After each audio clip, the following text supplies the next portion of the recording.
but this port is running more fluidly than ever. What we've seen thus far is not only our normal peak season rush, and that's for back-to-school goods, fall fashion, and year-end holidays, but exactly as you stated, Tyler, the cargo that's moving in with purchase orders being advanced to avoid potential tariffs.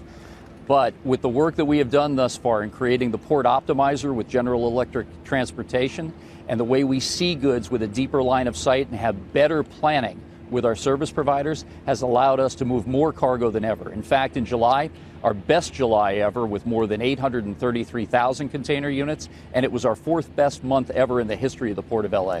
How much of the material that comes in and out of the Port of LA and Long Beach could be subject to these tariffs? What percentage?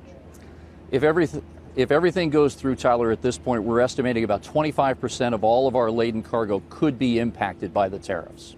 And that would be containers lined up from LA to New York and back. Wow, that is a lot of goods.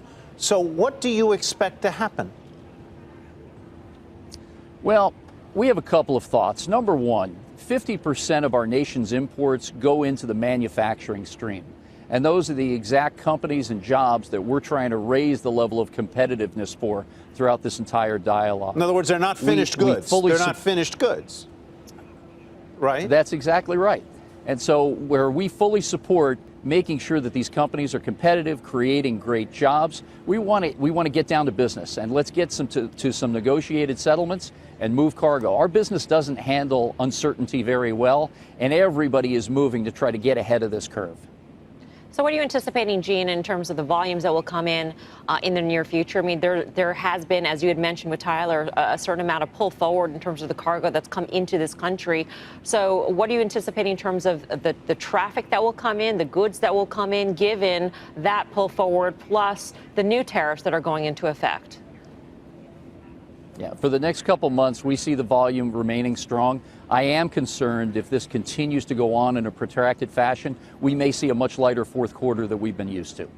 Gene, it's Dominic here. What about the idea of warehouse availability? We talk about this idea of no backlog. Oftentimes, it is because we can put that stuff somewhere. Is there a concern from a shipping perspective that we're running out of space to put all of the stuff that we've got coming into these ports? You're exactly right, Dominic, and there will be a tipping point at some juncture. In and around Los Angeles and Southern California is the world's largest warehousing complex, more than 1.8 billion square feet of transload facilities, warehousing, and distribution centers. Right now, the available vacancy is less than 1%.